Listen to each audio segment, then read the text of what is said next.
begging you on your humanity. Don't do this, please! Athens is on the verge of destruction. It is the will of Ares, my great city fall. Only one item in the world will allow you to defeat a god. The box exists. It is the most powerful weapon a mortal can wield.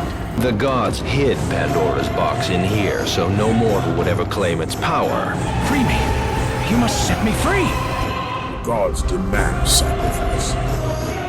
Go with the gods. Go forth in the name of Olympus.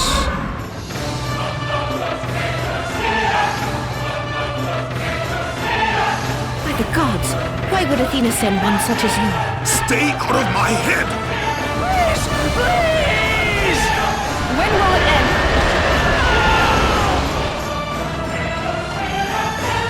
You did this for yourself. Ladies and gentlemen, welcome to a very special episode of God of War, the original God of War. The angry God of War, where Kratos is angry all the time, you know the one. The one that doesn't have a Thor or an Odin, but has an Ares and a Zeus and a Poseidon and an Athena. Welcome to our hour-long special of God of War, where we start off by fighting Pandora's temple enemies that don't even have the golden armor. They just have the weaker red armor. So that's nice. That's a nice change of pace. That's a nice reward, considering I'm about to mess up in a second anyway. See, at this point, I have 2 Muse keys, right? And at this point, if I wanted to, I could have opened the special bonus room and gotten my final health upgrade and final magic upgrade. I don't do that. At all. I don't. I forget entirely and just skip it and decide that I'm going to get to the special rewards after this third and final challenge of Pandora's Temple. Oops. Would have made it easier if I had done that, if I had done the special bonus thing first, but I didn't, so I guess, I don't know, we're just going to have a tougher time in this special hour-long episode of God of War, where we have yet another skull-shaped door. We know what those mean by this point. We're collecting the head of somebody from Pathos Verdes III's family. Interestingly enough, we collected the head of his son in the Challenge of Atlas. We collected nothing in the Challenge of Poseidon, aside from Poseidon's trident, which allows us to swim underwater. And now it seems in this third challenge, we're going to go back and do, what we did the first time, which is collect another head of somebody, whether it's the architect or some other member of his family. I guess we'll find out. Interestingly enough, the first guy to ever attempt Pandora's temple mentioned how there's a rumor that the architect was alive somewhere in this temple. Now, spoiler alert, that's not the case. The guy's dead.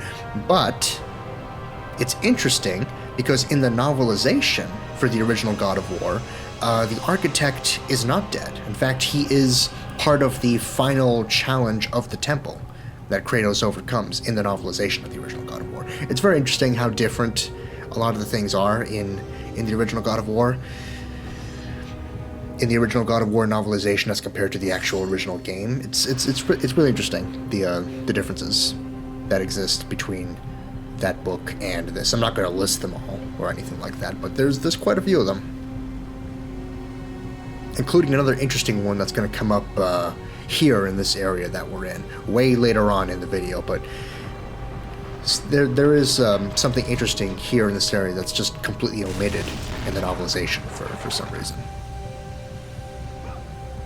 Which makes it, I like the novelization, but it makes it kind of a weak novelization overall, that a lot of the aspects of the game are just missing or completely different. It makes me wonder if the writer, even though he wrote it in 2010 and the game came out in 2005, if he was working with like a different version of the game, like an earlier version of what the game was going to be like, as opposed to what it ended up being. I don't know. It's very interesting to think about, considering all the differences between the novelization and the game itself. Speaking of the game itself, we're now at the Challenge of Hades. This is the third main challenge of Pandora's Temple, and the last one of this main chunk of the game here. This main chunk of the temple.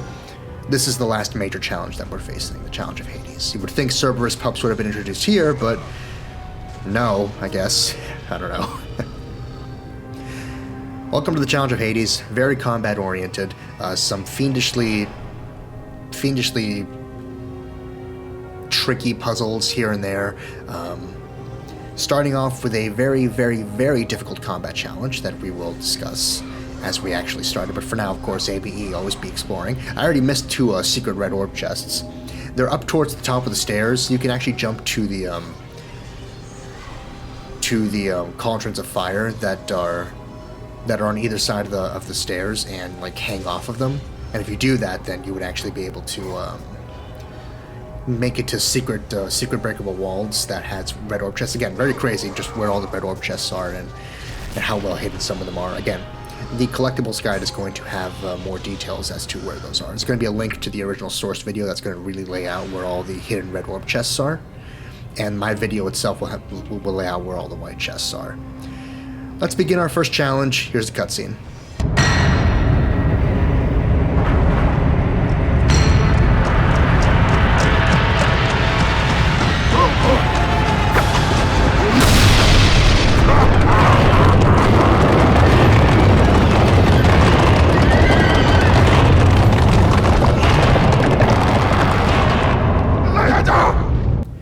So we're not introduced to Cerberus, because we've already been introduced to Cerberus. Instead, we're introduced to centaurs. And I died once. I should have died a fuck a lot more, but I did way better at this challenge than I thought I was going to. In the practice run, I did terrible at this challenge. I died an incalculable number of times. I was stuck here for like an hour trying to do this in God mode in my practice playthrough. And somehow, in the recording, it actually came out great. I only died once, and then the second time I did it. It takes a while. It's not like a clean run. I do almost die, but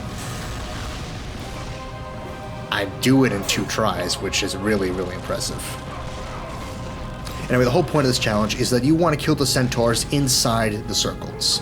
Once you kill 4 centaurs inside this circle, you will be halfway done with the challenge. See, there are 2 circles that spawn in this combat arena, and yeah, if you kill a centaur outside, even just slightly outside the circle, then the thing is not going to light up, which is very annoying, because then you have to go to the whole trouble of killing the centaur again. Centaurs are not easy to kill. They are very mobile. They have attacks that you can't block, like their hoof shockwave thing. You can't block that. That's very stupid. And you have to kill them very specifically inside this circle. If you manage to do that, then you can move on to the other circle, and you have to kill 4 more. Once you kill 8 centaurs, 4 in each circle, then you will be able to actually move on with the challenge. All the rest of the centaurs automatically die, and you will be done with this first very fiendishly tricky challenge.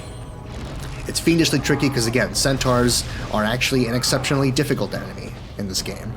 They have many unblockable attacks. They move a lot. And they don't die to 1 circle prompt QTE. It takes 2. And the second circle prompt QTE kind of positions them, kind of awkwardly. So it's possible that you can do a circle prompt QTE to kill a centaur, and then you're stuck. Then you're stuck watching the animation in horror because the centaur moved slightly out of the circle as you did it. The animation kind of puts them slightly out of the circle, which is awful. In this case, I got very lucky that it didn't, but almost. I mean, it really pushed him over to the edge. And now I have to kill 3 more of them. Very, very dangerous, very, very difficult challenge. This is one of the most difficult combat challenges in the game, I think. I would say so. I mean, based, again, on my practice playthrough and how many times I died there, it is an exceptionally difficult challenge to open this part of the game up with.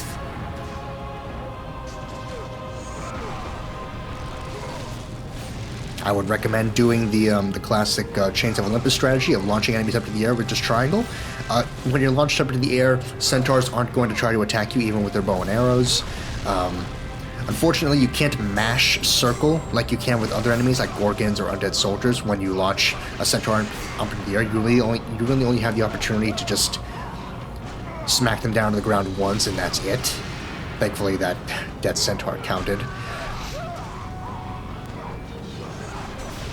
At this point, I decided to finally just speed up, because it's going to take a while to kill these last 2 centaurs. It is it is a process, and I'm not a fan of it. Again, one of the most difficult combat challenges of the game. It's not fun by any stretch of the imagination. It's very, very difficult. In the highest difficulties, it is just the most brutal thing you can imagine. I think at that point, yeah, that centaur that I killed was the third one, and now it's time to speed back up because I need to kill one more.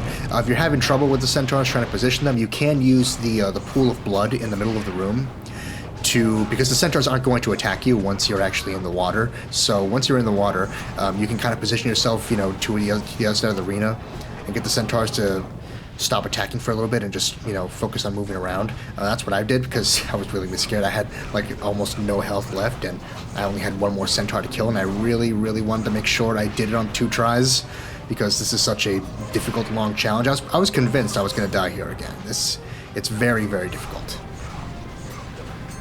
But somehow I managed to kill one more centaur here, and I'm really happy that I did because, oh man.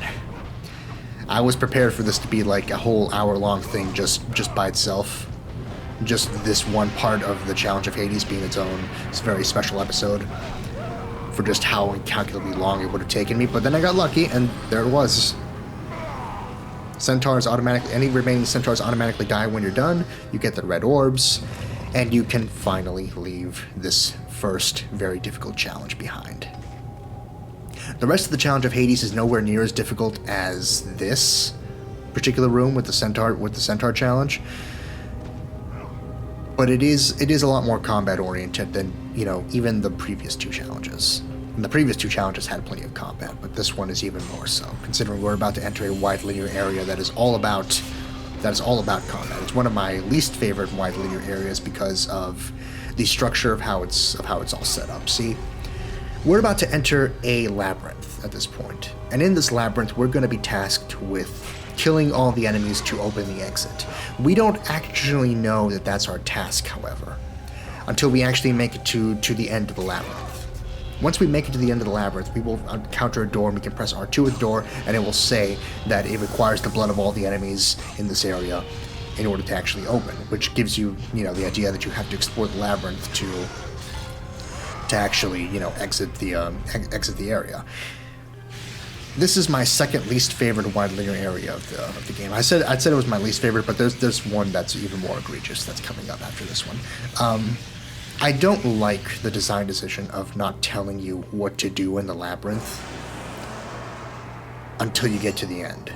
I would rather there have been a sign or something at the beginning, at the entrance of the labyrinth, that told you what you needed to do before actually going into that way. You understood as soon as you entered this labyrinth that you're expected to kill all enemies. I get the in-universe reason why it's so cruel. Pathos Veritas III has no mercy, and this is the challenge of the god of the underworld. So, in-universe, I get the reasoning. I died 2 times here to this stupid pit trap. I made it past the centaur thing in 1 try, but then I died 2 times to that pit trap. That's great. So I get the in-universe explanation for why, and the pit trap threw me off so much that I ended up getting hurt by that simple temple trap. Anyway, in-universe, I get why this is set up the way it is. In practice, in gameplay practice, it is not fun. It is not fun at all. Same with the centaur situation. This is the first time I've actually been frozen by a Gorgon. You can use the analog stick to get out of it as quickly as possible, because the Gorgon is going to attack you and try to shatter you into a million pieces, just as you could shatter enemies into a million pieces when you freeze them.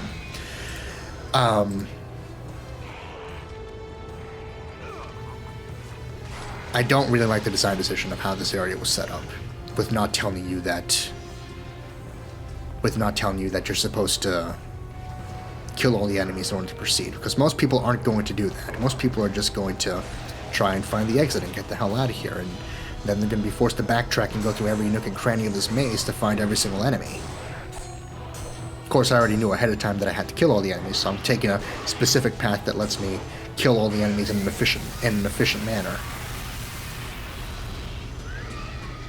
But still, I would have preferred we would have been given some heads up, some notice that we were going to be asked to kill everything in this maze.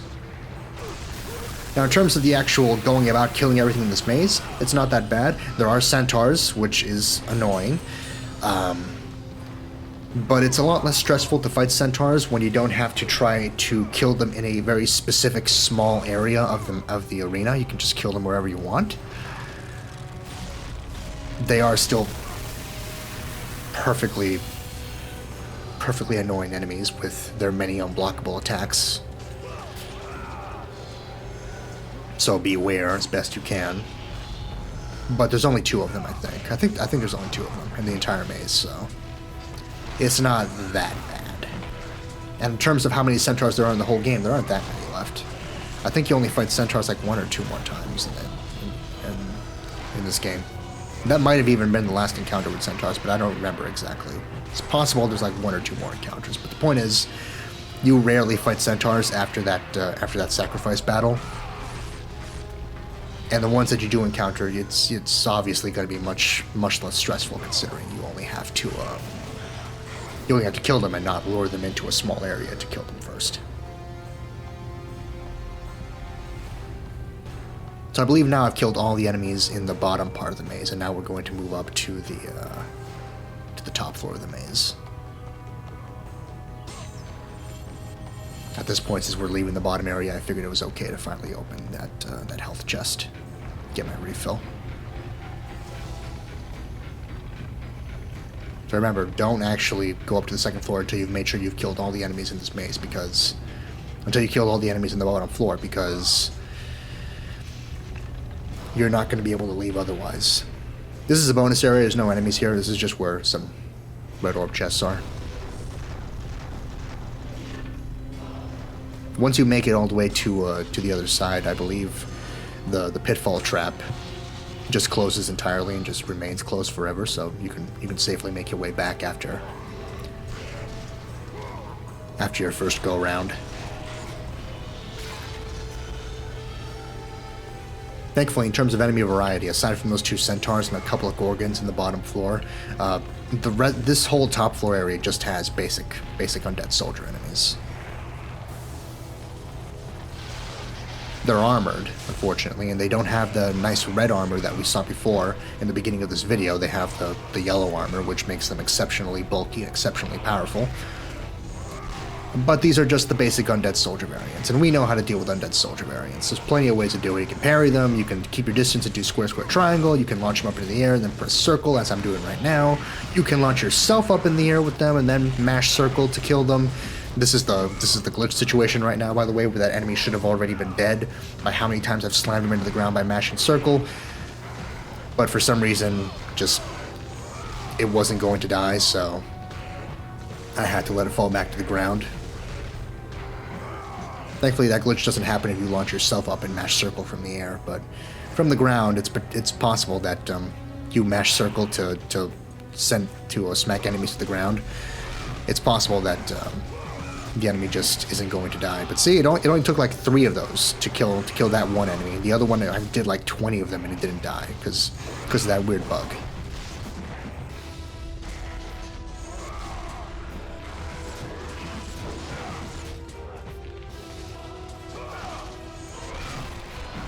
I would try to conserve your magic as much as you can. Obviously, I already wasted most of it.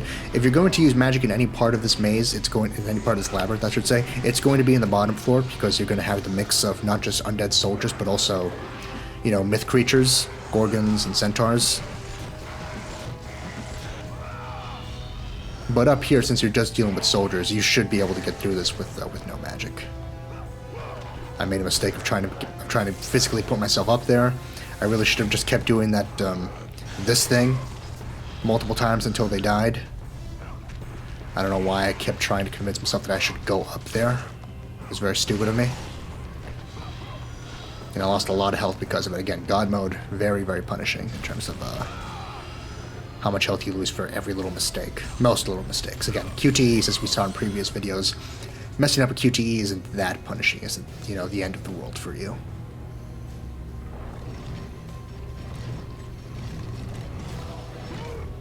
At this point, I believe there's only, 2 more enemies to kill, right? 4 more. These 2, and then there's going to be 2 more that are... 6 more, actually. Those 2 2 by the door, and then 2 more that are very, very well hidden in this final area. That's the door, by the way. This is the exit of the labyrinth, and this is where it would finally inform you that you have to kill all the enemies in order to actually reveal the exit. I don't like that design decision at all.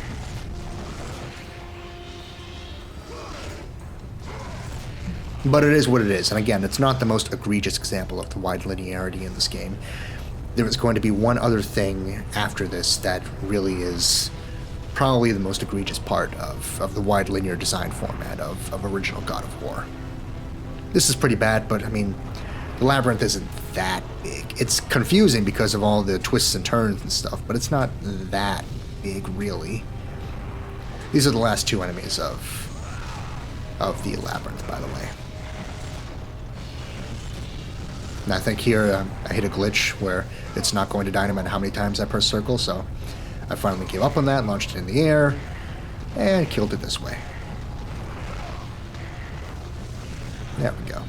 And once you kill all the enemies, you do get a cutscene that tells you that the exit is open, so it's not completely unforgiving. It does let you know when you've killed all the enemies. It's not so cruel as you have to guess when you killed them all or something like that. It does outright just tell you, but yeah, not a big fan of it. Back in the main room now.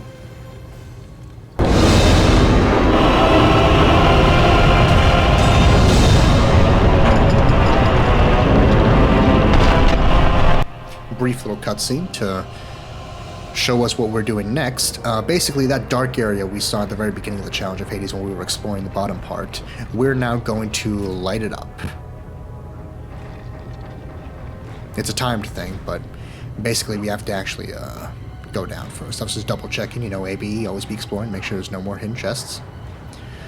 We need to head back down to the blood pool, because now that the statue has risen, we can explore more of it. Specifically, we can actually activate this lever, which should activate the light coming out of Hades' helmet. Hades is one of the few gods in the God of War franchise whose main design doesn't change much from original God of War to when he appears in later titles. His design is pretty consistent. It's not exactly the same, but it's pretty close with the crazy helmet and the disgusting face underneath. It's already pretty close to what it's going to be in the future titles, so it's pretty cool that this design, you know, survived the test of time, as opposed to the design of Zeus and Poseidon and Aphrodite, Athena, obviously.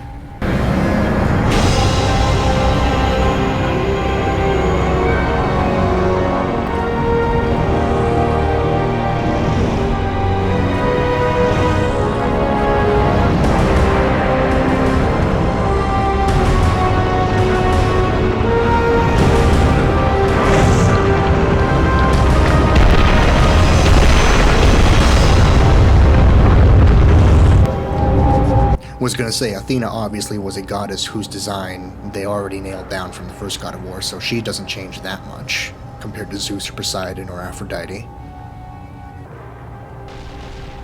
Artemis, meanwhile, we just never see again, so that's a shame. Now we have the rolling boulder challenge. Classic Indiana Jones thing, but instead of running away from it, we are running towards them. The thing that we have to do here is find the correct door that leads to the exit. I already know what door that is, but in order to find out that that's the challenge, you actually have to make it all the way to the end of this hallway to read a plaque that says that only one of these exits, only one of the doorways to Kratos' left and right here actually has an exit. The other ones are just dead ends, or I think lead to like little red orb chests or to nothing at all. I'm not going to bother opening any other doors that aren't the exit, because this is a very, you know, high stress area with the rolling boulders. Here we have just a couple of hundred soldiers, but these ones are the red armored variety, so they're very, very weak. Not going to take me that long at all to kill them. There we go. Of course, there's a lot of them, so that's a shame.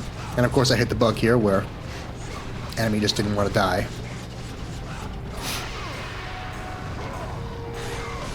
But now that we killed them all, we can find out that what we're actually supposed to do here after opening all these chests. Let the rage of the gods drive your blades, Kratos.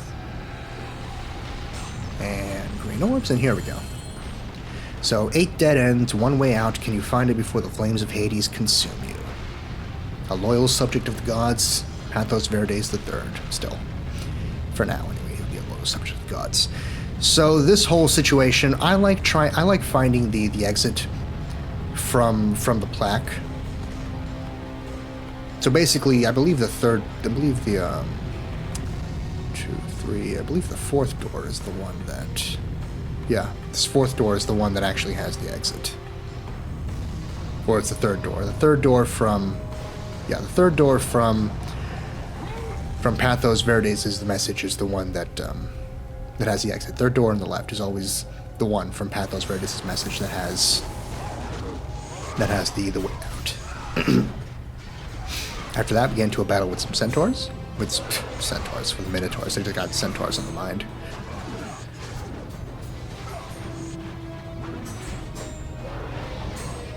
Centaurs in this game are very, very different from how they were in Ascension, or how they're going to be in God of War 3.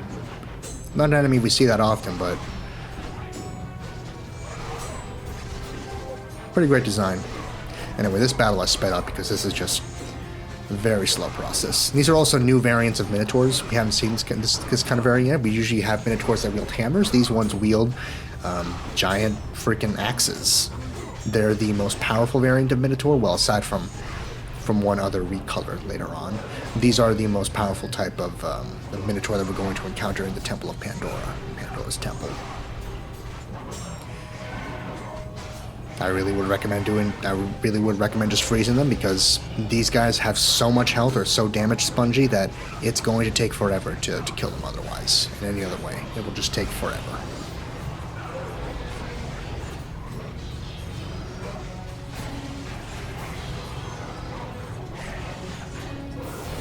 Not much to say about the battle itself, of course. I mean, at this point, I didn't want to waste any more magic, even though I probably should have used Medusa's Gaze to end the battle faster. I didn't want to waste any more magic because we are about to come up across a few back-to-back. We're about to come across a few back-to-back battles here that we really want to make sure we have some stockpile of magic for, just in case.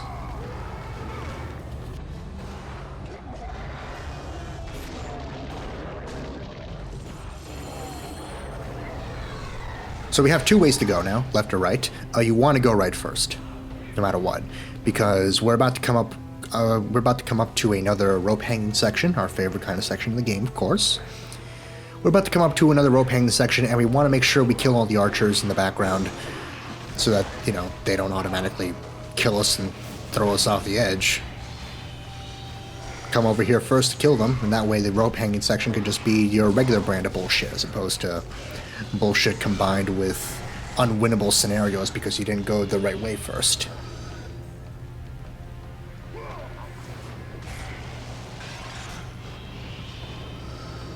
But with the archers dead, we can also get a refill on some health or some magic. In this case, I went for health because we're about to get to a rope hanging section, which again, we really want to make sure you have full health for, because messing up even once is very, very damaging to you. And here we go. Time to hang off the rope. So, as always, enemies do a ton of damage to you. It's very unfair. Circle automatically throws them off. You can try to hit them with square or triangle. I wouldn't. If the enemies latch onto you, the enemies that are hanging right next to you are not going to attack you. If Kratos grabs enemies with his mighty thighs, with his mighty feet, enemies can still attack you if you grab or latch onto an enemy. If an enemy latches onto you, then the enemies to Kratos' left or right are not going to aggro, or not going to try to attack. But you saw, though these enemies are trying to attack me, even though I'm in the grab animation for other enemies. It's very annoying, very difficult. Thankfully, it's not as bad as the one in the Challenge of Atlas, but it's still pretty bad. It's still potentially pretty bad. Now we got more hordes of undead soldiers, but these ones are not the yellow armored variety, thank goodness. So I'm not going to waste my magic on them because we are about to face off with some minotaurs as well that are going to join the fray. And I want to make sure that I have magic for Medusa's Gaze or Poseidon's Rage as need be. At this point, I've already leveled up my Poseidon's Rage to level 3. Pretty good to do that at this point.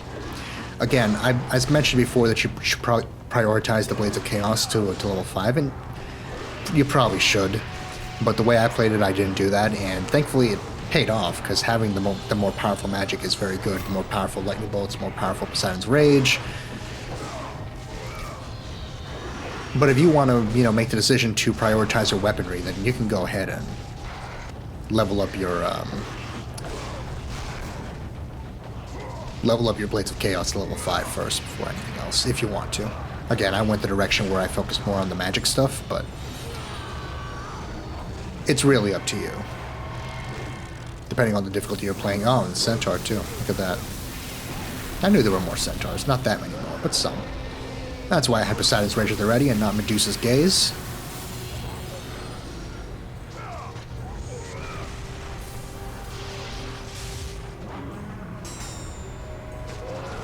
But now that we just have 2 Minotaurs, it's going to be a pretty straightforward fight.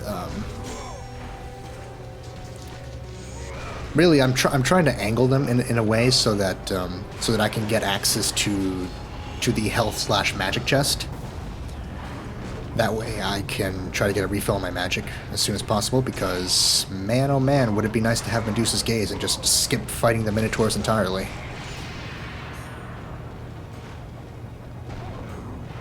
Oh, and I managed to do it just in time. That was very nice of me. And this Minotaur is already almost dead too. Which actually I think leads me to not even try Medusa's Gaze. Well, I might try Medusa's Gaze, we'll see. I recorded this a while ago, if you couldn't tell, by the way I'm talking. So I don't remember exactly how I dealt with this. Yeah, no. I figured since there's only 1 Minotaur left, then I might as well just kill it the old-fashioned way. Of course, then it just kicks my butt because the Minotaurs aren't capable of blocking. And when they do, they can parry you and really punish you. But thankfully in this case it didn't do a tremendous amount of damage. Enough though that it justified me doing the QTE as opposed to just killing it normally. But then at that point another Minotaur just popped up and I decided to fuck it. It wasn't worth it anymore to try and fight them normally. I had almost full health, almost full magic. I just cut my losses. So that's the final major combat challenge of the Challenge of Hades, I would say. I'm thinking ahead. Yeah, that's basically kind of the final combat challenge of Challenge of Hades. There's going to be a few more encounters that we're going to have in this video, but now it's basically just platforming stuff that we're going to be focusing in on. And of course another save point. Here is an infamous, there we go, that's a word, an infamous section from original God of War, the balance beam section. Many people that levy criticisms against this game levy it against this particular section. The balance beam puzzles are very, very difficult. I kind of agree. I mean, they're kind of annoying. They're not the worst thing. I didn't really get why there had to be a big joke about it in Chains of Olympus about how there was only 1 major balance beam puzzle.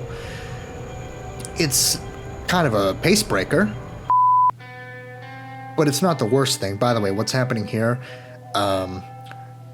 My footage got cut. I don't know what happened to my recording, but I lost a few seconds here, so I just replaced it with some brain scratch footage so you can see what would have been in this area originally. I opened this chest. The brain scratch crew didn't have enough phoenix feathers by that point, so that chest would have had a phoenix feather, but for me, it just had red orbs because I already collected all the phoenix feathers. Yeah, that's basically what I'm doing here. I just borrowed some brain scratch footage. Just a link and the card for all their stuff. I just wanted to make sure that people knew that that the cut that there was something in the cut footage. Normally, if there wouldn't have been anything in that area, then I probably wouldn't have just I probably wouldn't have used someone else's footage. But in that case, there was something there, and well, I'm trying to show off for as much of the stuff in this game is, so you know, needed to do something there. I don't monetize my videos, so I don't think it's going to be that big a deal. And I do, you know, credit the Brain Scratch crew. There is a link in the description, a card that also contains their videos, so, you know, hopefully that's okay. Same thing with the footage that I sourced for my collectibles guide.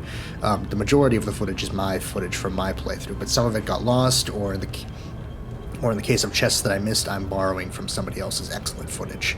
There will be a link and a card in that video as well, so that you can see their footage. Again, I don't monetize, so I'm hoping it won't be that big a deal, but we'll see. See. If it is, well, I'll deal with it when it happens. In the meantime, I'm heading right instead of left because we have this chest here. This chest normally contains a Muse key, but because I already collected both Muse keys, it just has red orbs. And now we're going to move on. Yes, I was right. Now that we're at this point, there are no more combat challenges. There are no more combat encounters in this challenge of Hades. Now it's time for a boss. At last. It's been hours since the Hydra in the opening, and now at last we have a new boss. Exciting stuff. And it's going to be a really good boss. I really enjoy this boss a lot. Just a little bit more build up. We already saw the giant door with the photo of the Minotaur, with the image of the Minotaur imprinted on it. And now we've unlocked the door. Something clearly is trying to break through. This is a great boss. I love it so much. It's a good boss. There's some annoying aspects to it. There's a glitch that's going to happen that you're going to get to see in action. But for the most part, this is a really good boss. And good build-up. Good short build-up for this boss. It's not, you know, it's as epic a build-up as the Hydra thing. But I like it. I like it a lot. And now at last, we can fight the second boss of the game. So here is a cutscene introducing the big boy.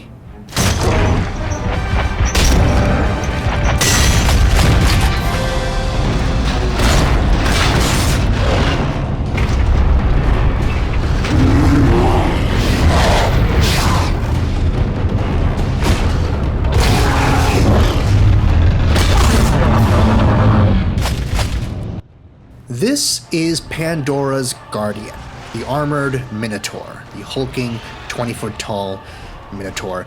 Don't fight it on the ground level. You want to be up here to fight it. You can potentially fight it on the ground if you want to, if you have like you know, cheats or using different kind of armor or stuff involved. The Minotaur has a wide variety of attacks. It's going to try to clap you with its hands. If you roll away at the last second, you will... Kratos will go through the animation of taking damage, but he won't actually take any damage if you roll at the absolute last second before the clap happens. After doing a certain amount of damage to the Minotaur, a piece of the armor is going to explode and kind of leak a little bit. One full-powered Poseidon's Rage will already take the Minotaur down to... will already take down a chunk of the Minotaur's armor health. You have to do it 5 times before the Minotaur is vulnerable to a QTE. Poseidon's Rage can do it in one hit. I try not to use Poseidon's Rage every time because you don't want to waste the magic. You do get some health and magic orbs back every time you damage the armor a certain amount. But that's going to stop eventually, so you want to make sure you get into the habit of not relying completely on the magic. Once you like I said, you get magic back for every single chunk of the armor that you damage. So once you use the Poseidon's Rage once and just start, you know, damaging the armor as required, once you get your magic back to full, then I go ahead and use Poseidon's Rage again, because otherwise it's not worth the risk to waste all your magic and then be stuck in a scenario where you're gonna fight the Minotaur without any magic at your disposal. You always want to make sure you have almost a full bar. It's much easier if you get the bonus first. if you do the bonus thing first and get the 4th health and magic upgrade, once you damage the Minotaur 4 or 5 times, it's going to curl up in a ball here, and you have to do a QTE with the analog sticks here.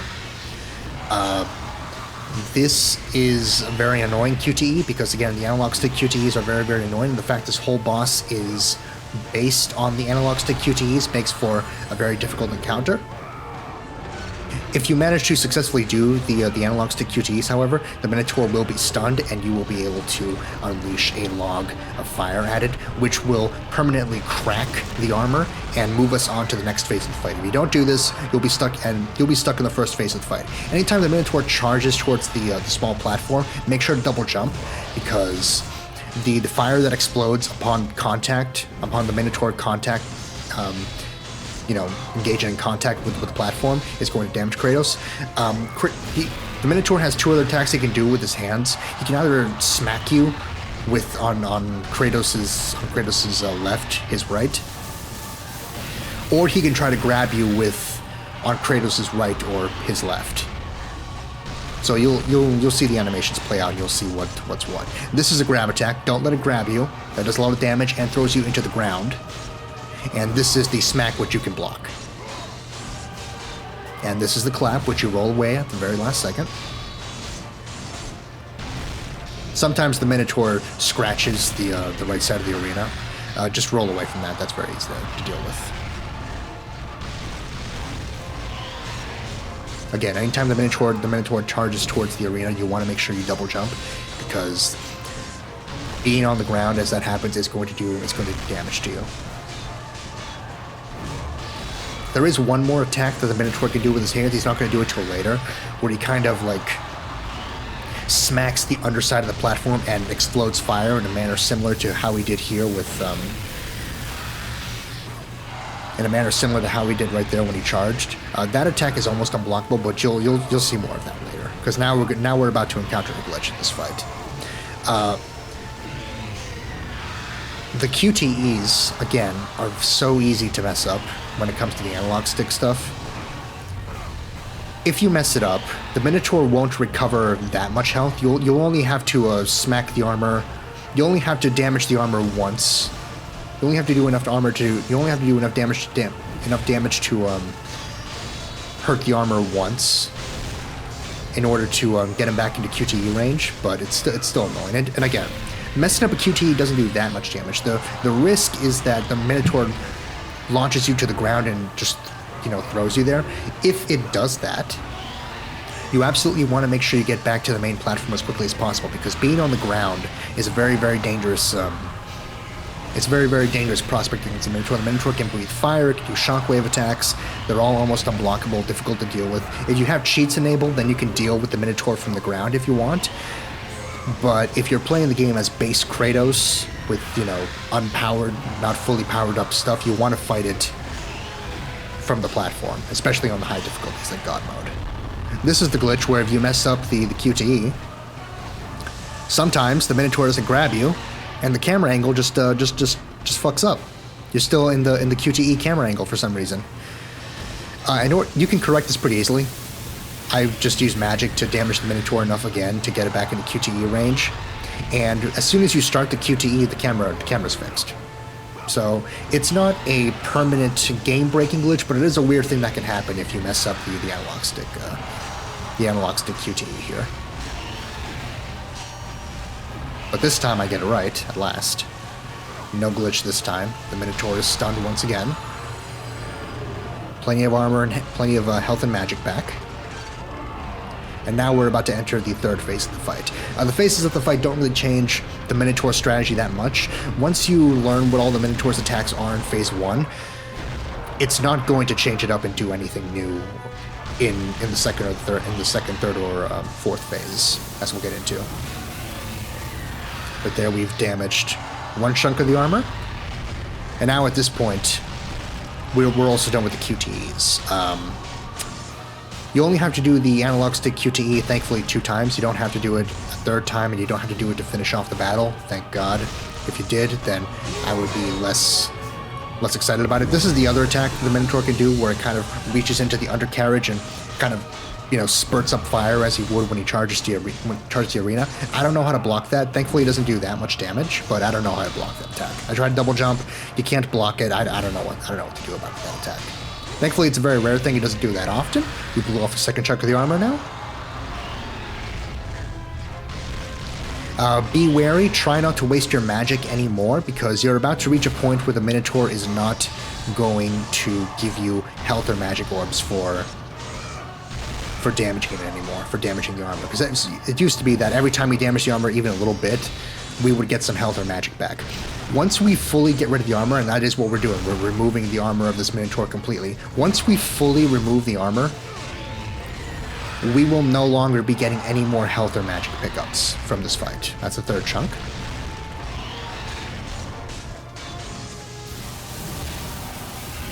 And that's the fourth chunk. One more to go. One more chunk, just as we've been doing this whole time, but this time it's going to be permanently, so I'm trying not to waste my magic because I'm not going to get any more back after removing this final chunk of armor here, so I'm just trying to take it down with just my Blades of Chaos. Because otherwise I'm going to be entering the final phase of the fight with less than full magic, and that's not something you want to do. You want to try to end the final phase as quickly as possible. This is the last bit of health and magic that you're going to get. It doesn't immediately aggro to you. That problem with previous God of Wars. So try to go down the stairs bit by bit to have all the health and magic aggro towards you, and now you can finally fight the Minotaur for real and actually start lowering its health. This is what happens when he grabs you. He bites you and throws you to the ground. It doesn't do that much damage. The more dangerous thing is the fact that you're going to be on the ground, open to further attacks like that, which does a ton of damage. So make sure if he does grab you that you get the fuck back up to the platform as soon as you can, because otherwise you're very, very screwed. And it would be a shame considering how far we've gotten in this battle already.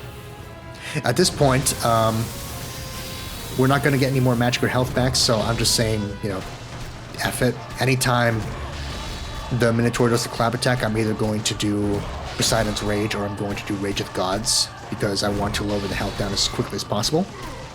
And my Blades of Chaos do a decent job, but obviously the Rage of Poseidon does way, way better. The attacks of the Minotaur never change throughout the entirety of the fight. It's still going to do the smack attack, the clap attack, the grab attack, the one where it scratches one side of the arena or kind of, hits the undercarriage to shoot some fire or charge the platform or do his weird, unblockable, terrifying attacks on the bottom floor. The Minotaur never changes its strategy. Once you learn all of its attacks in the first and second phase, you will be able to deal with it for the entirety of the fight. It's a very fun battle, very rewarding battle, excellent music. I really, really enjoy this boss encounter a lot. We're almost done with it now. Thankfully, we don't have to get its health all the way down to 0.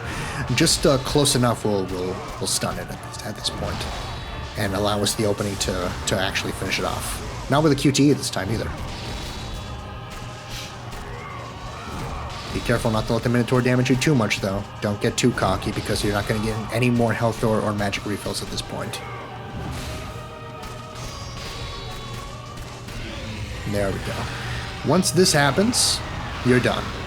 You just fire one more log, and the Minotaur is done. Here is a short cutscene showing that.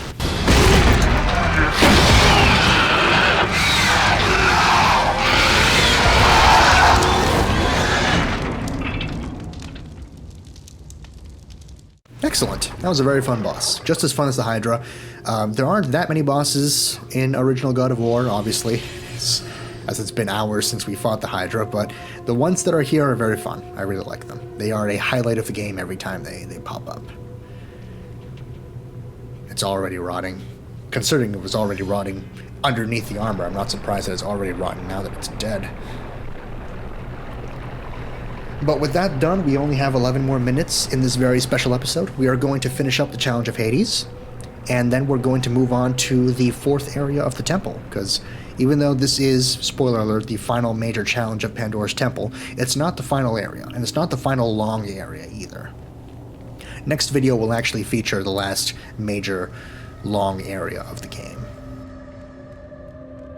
We're almost done. This whole bottom area of Pandora's temple where we've been doing this has been the biggest chunk of the game so far. This here is the grave of Pathos Verdes III's second son, which... a shame. Whole family died while trying to build this temple.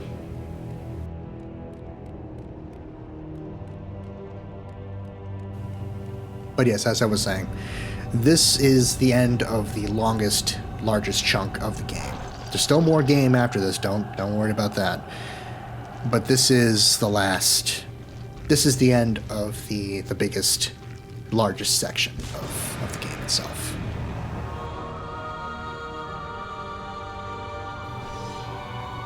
And with the head of the architect's second son, we can now get out of here and make our way back to that skull door that we saw earlier. And solve the puzzle of the rings of Pandora. But before all of that, we're about to do something that doesn't come up at all in the novelization of God of War. We're about to get our final magic power. A power from the god of the underworld himself, even though we killed his wife in the previous game. I'm sure he's not happy about that, but I'm sure also Zeus has commanded gods to help out Kratos to kill the insane god of war. Actually, it's much more fleshed out in the novelization, the politics of Olympus, and how Athena managed to convince various gods to give Kratos their power to help kill Ares. But here's a cutscene with Hades. Lord Hades. Your progress is impressive, Kratos. But your skills will not carry you to your ultimate goal. I offer you the souls of Hades itself.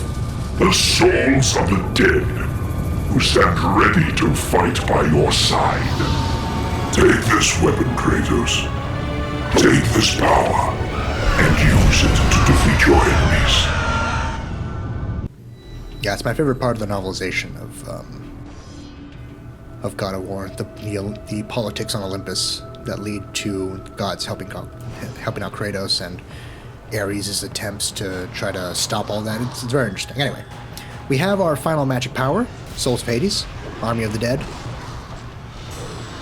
They're now ours to command with just a button press.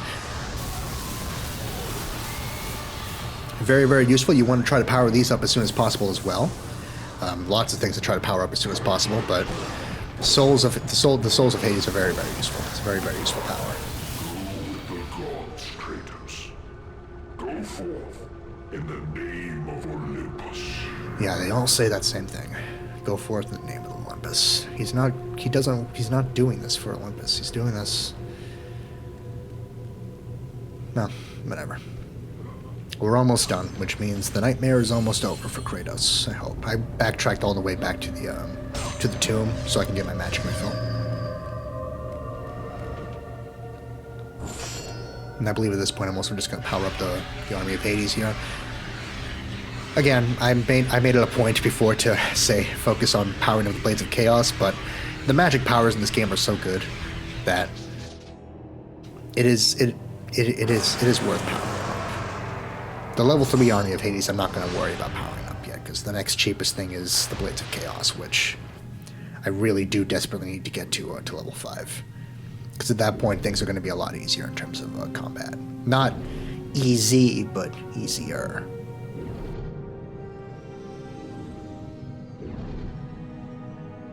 So at this point, all we're doing now is just backtracking back to the Rings of Pandora. Just same way we came in.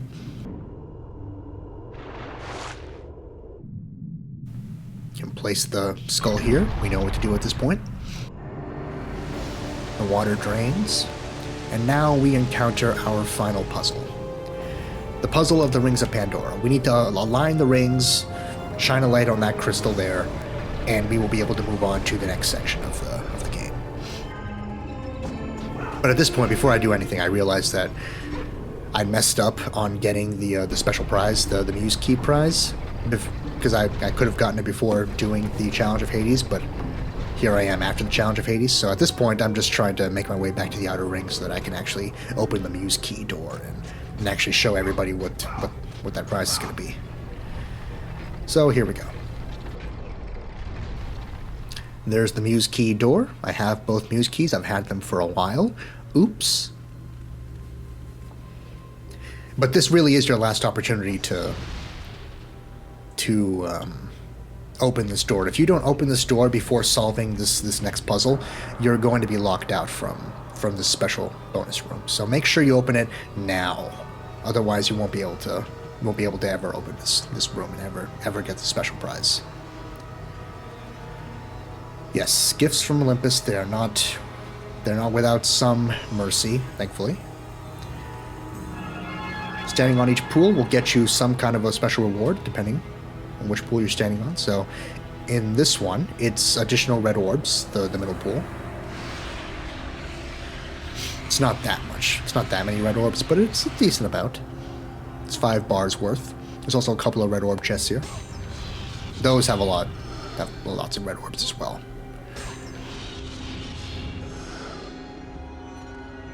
Now these 2 wells here are what you're really here for. The blue one, obviously, is going to get you more magic. It's going to finish filling up the magic meter there with your 4th and final magic upgrade. One that is not tied to Phoenix Feathers or Gorgon's Eyes. And this is going to be your final health upgrade. One that's not tied to Gorgon's Eyes or Phoenix Feathers. It is your 4th and final health upgrade. It gets your bar up to maximum. But yeah, we didn't get that many red orbs. The important thing there was the health and the magic upgrade. That was the super important thing. All right, so let's solve the ring puzzle here. Basically, you just want to align all 3 of the doors. Not that complicated. We already have 2 of them aligned. Now we just need to get into the middle area and align that one.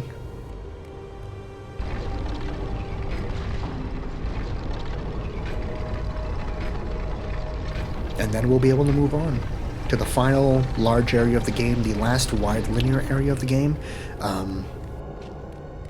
A wide linear area that I'm not a big fan of, but in universe I get why it is the way it is. But you know, not a big fan of it overall. But we'll get into that. We'll get into that next time.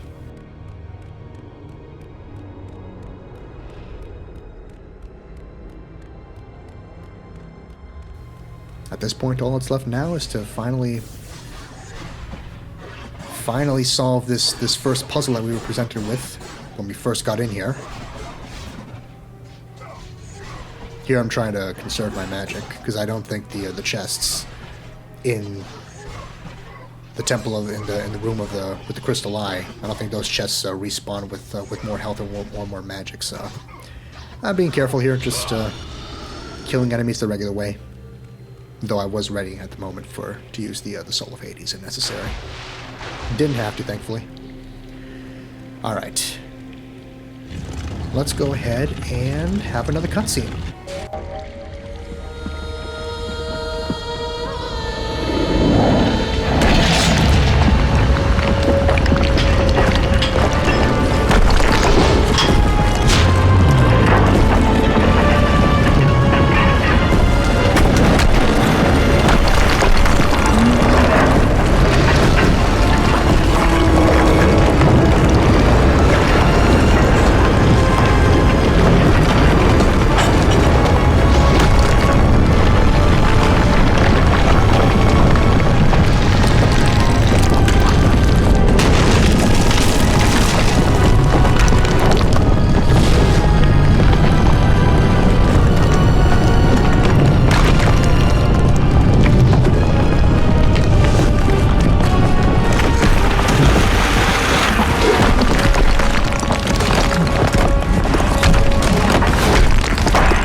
Well, it's time to go to the upper floors of the temple. Beyond the actual built-in structure itself, it's time to encounter and see what's going on in the cliffs above. Very exciting stuff. Ladies and gentlemen, I hope you enjoyed this special hour-long episode of Let's Play God of War. Next time, we will move on to the final large area of the game, the final section of this first major chunk. Your progress is impressive, Kratos. But be warned. Once you ascend to the upper levels of the temple, you will not be able to return without Pandora's box. We're almost done, guys. See you all next time. Have a good one. Bye-bye now.